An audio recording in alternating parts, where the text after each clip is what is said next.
Welcome back to cyberspace. I'm your host, Dr. Leslie Poston. This week, we're talking about why some people seem absolutely gleeful if they think they've caught someone using AI, and what that public display of glee or one-upsmanship is actually doing for them psychologically. By the end of this episode, you should be able to catch yourself doing it before you hit post. Watch what happens the next time an AI detector flags someone's writing. The reaction almost never looks like concern for a person facing a consequence they don't deserve. It looks like satisfaction. Screenshots circulate, confident LinkedIn posts get written. Someone always adds some version of "I knew it" to the comments, as if the accusation confirmed a suspicion they'd been patiently carrying, waiting for proof to catch up to their instincts. That reaction is Schadenfreude, pleasure taken in someone else's misfortune. And it has two judgments happening almost instantly: how responsible the person seems for their own downfall, and how deserved that downfall feels as a result. And the part many people don't examine is that judgment of deservingness isn't stable. It bends depending on who's being accused. Research on moral hypocrisy has suggested people hold outsiders to a stricter standard than they hold their own side, forgiving an identical act more easily when someone they already like commits it. The pattern holds up pretty consistently: real favoritism toward your own group and real harshness toward anyone outside it, even when the groups are arbitrary. This means the same AI use can read as reasonable help or as unforgivable cheating, depending on almost nothing about the act itself, and on everything about whether you already had a reason to root for or against the person doing it. And one detail that might actually unsettle you a bit: detection tools have flagged students who wrote every word of their own papers, sometimes at rates approaching 1 in 5 within a single graduating class. The person doing the accusing feels the exact same rush of deserved comeuppance, whether the accusation turns out to be true or false. This tells us the pleasure is not about tracking guilt. It's about tracking the chance to feel morally superior, and the accusation only is supplying the occasion. And here's a sign to watch for in yourself. If the satisfaction arrives before you've actually confirmed the truth of the accusation, that's a tell. Certainty is outrunning evidence. And when certainty gets there first, it's usually not about the evidence at all. Social media makes this easy to keep doing because it rewards it. A call-out post that turns out right gets the same burst of engagement as one that turns out wrong, at least in the algorithmic window before anyone corrects the record. That's a variable reinforcement schedule, the exact intermittent reward structure that keeps people pulling a slot machine lever. The behavior only needs to pay off often enough to keep going, not every time. In fact, social media tools are constantly adding features that leverage this for people to use against each other. Just today, LinkedIn is beta testing a feature that allows people to report a post for seeming like AI, and there's no recourse for the person being reported to combat the accusation. This is going to be weaponized against the most vulnerable on the internet, and it's because it taps into all of the psychological mechanisms that we're talking about today. If these accusations are rarely about the person being accused, then it's honest to question what they're actually doing for the accuser. And there's not one answer. There's actually at least 5, and each of them leaves a different recognizable fingerprint.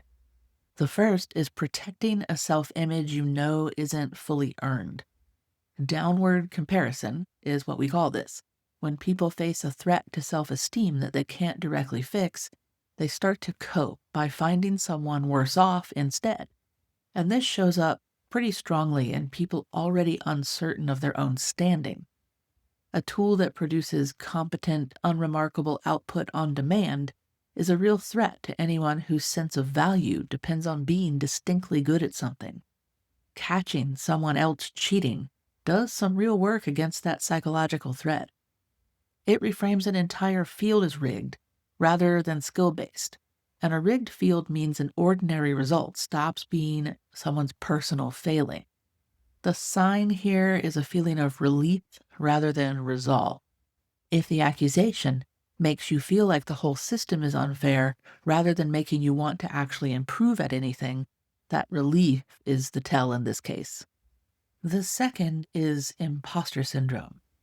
The imposter phenomenon describes people who are genuinely good at what they do but can't internalize that, attributing their own success to luck rather than skill, and carrying a chronic fear of being exposed as a fraud, despite real evidence against that fear. For this one, AI isn't threatening because it's competitive. It's threatening because the one piece of evidence that someone's relied on to hold the fraud feelings at bay, having actually done the work themselves, stops meaning anything once a machine can fake the same result. Catching someone else's shortcut becomes proof that doing the work still counts. The sign here is disproportion. If your reaction to someone else's shortcut is really about defending your own legitimacy rather than about what they did, that sense of disproportion is the tell in this case. The third is sharper and has higher stakes than the first two. Research on AI disclosure and trust has found that people who use AI secretly are often the harshest judges of others who admit to its use. Bandura's work on advantageous comparison explains this logic. People make their own conduct feel more acceptable by holding it against someone else's version, framed as worse. Publicly shaming a more obvious user draws a convenient line with their own use safely on the acceptable side, and it builds a reputation that makes their own use less likely to draw suspicion. The real psychological cost here sits kind of on the other side of this one. Research on why people hate hypocrites more than the underlying offense would predict tells us why. Condemning a behavior publicly signals your own virtue, and getting caught doing the thing you condemned doesn't just expose one act, it exposes the signal as false, which people punish harder than the original behavior alone. I covered the study behind the disclosure finding in more depth in an episode called The AI Transparency Trap. And the hypocrisy piece connects directly to what we dug into in an episode called Can We Uncover the Psychology of a Carrot, if you want to find out more. The sign here is probably the loudest one on our list.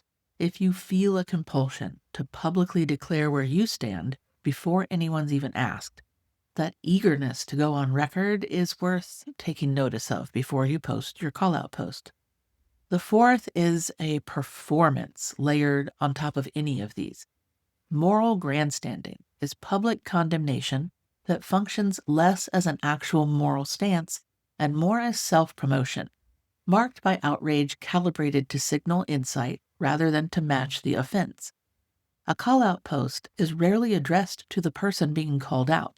Technically, it's addressed to everyone else, and it lets the person posting it claim two things at the same time: moral superiority and a discernment the crowd supposedly doesn't have. The signal here is where your attention goes after. If you're checking the replies more than you're checking in to see whether the person you called out was telling the truth, the performance has taken over from the concern. And the fifth attaches to any of the other four rather than standing apart. AI companies train their models on other people's creative and intellectual work without asking permission or offering payment. That's a real grievance. But frustration aimed at a target too large to confront doesn't disappear, it's just relocating. A workable substitute target has to be manageable, safer to confront than the real source, and easy to identify. And a training pipeline run by a multinational company fails every one of those tests. A classmate who used a chatbot and might have lied about it passes all three. The anger at the company doesn't vanish when it's misdirected and lands on the classmate instead. It's just borrowing moral weight. And the sign is the mismatch. If the intensity of your reaction to one person is bigger than what that person could possibly be responsible for, you're probably not actually angry at them. You're probably angry at the system. Now, none of these five would find this much oxygen without a tool that's willing to supply false certainty on demand. So let's figure out exactly why that tool fails. Most AI detectors score writing on how predictable word choices are and how much sentence rhythm varies, sometimes called perplexity and burstiness. If you've talked to me offline, you know that I call AI smart Mad Libs that like to hallucinate. AI-generated text tends to score low on both perplexity and burstiness. And sure, plenty of human writing scores the same way, for reasons that have nothing to do with AI, but some that do, it did train on all of our work. Non-native English speakers often produce more formulaic patterns from how the language was taught to them. Some neurodivergent writers produce more uniform sentence structures for reasons rooted in how they process language. Demographic data confirms this isn't a marginal error.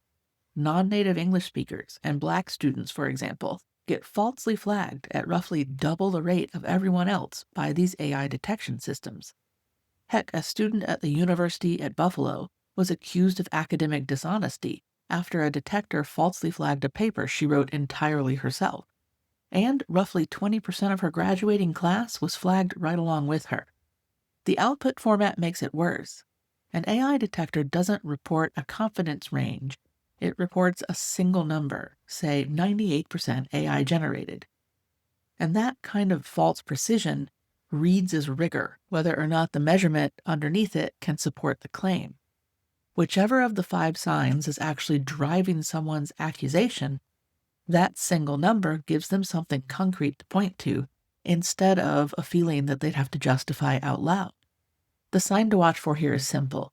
If a single number is doing all of the convincing, and nobody has asked or investigated what's actually behind the number, that's manufactured certainty, not evidence.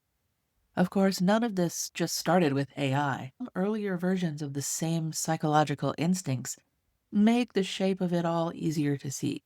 For example, witch finders across early modern England and Scotland used to use tests like pricking the skin for a devil's mark to publicly identify frauds against God and community, as they said. The tests measured nothing real, but the finder gained genuine standing from every exposure, sometimes payment, and the community got a sense of restored order, regardless of whether anything true had been uncovered. In more recent news, the 2019 Operation Varsity Blues scandal followed a similar trajectory, with a structural target instead of a supernatural one. Wealthy parents, including actresses Lori Loughlin and Felicity Huffman, paid a consultant to fabricate athletic records and bribe test proctors into elite universities.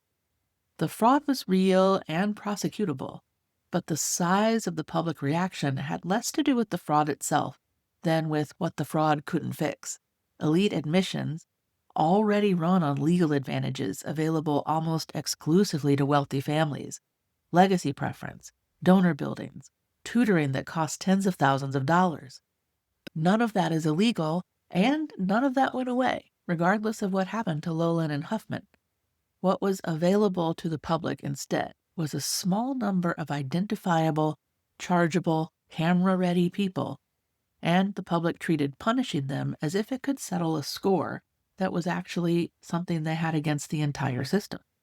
And not every instance of exposure runs on this pattern. Researchers who've spent years examining published data for signs of fabrication have corrected the scientific record in ways that genuinely matter. Their underlying drive isn't that different from anything we've talked about in this episode. What is different is their process. Verification before any public claim, a willingness to be wrong, and accountability that holds up without needing the audience's applause to feel like they're finished with their work. So what can you do to avoid Schadenfreude, to avoid virtue signaling by picking apart sentence structure and trying to decide that totally normal punctuation use suddenly makes something AI because you might not have been familiar with it before or because it seems popular now? Well, before you share a call-out post or an accusation, check the actual reliability of whatever produced the doubt. Treat any AI detector percentages as meaningless, since these tools fail It rates high enough to falsely implicate a fifth of an entire graduating class, for example. A number attached to an accusation isn't proof just because it's a number. One recent example that was proof was the professor that gave his students a take-home midterm and then an in-class final. I'll try and find that story and link it for you in the show notes. It's a way for you to see that it is possible to catch AI deception, but you just can't rely on an AI detector to do it. Another technique, run your own 5-sign check before you post anything. Are you feeling relief instead of resolve? Is this potentially really about your own legitimacy instead of theirs? Do you feel a need to go on record before anyone's asked a question? Are you watching the replies to your post more than you're watching whether your post is actually correct?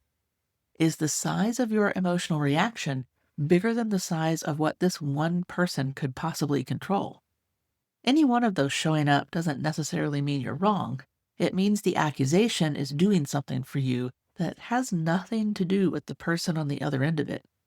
If you're in a position to set policy at a school, a newsroom, a workplace, etc., push for a rule that no accusation gets acted on from a detector score alone. Require a second and third form of evidence.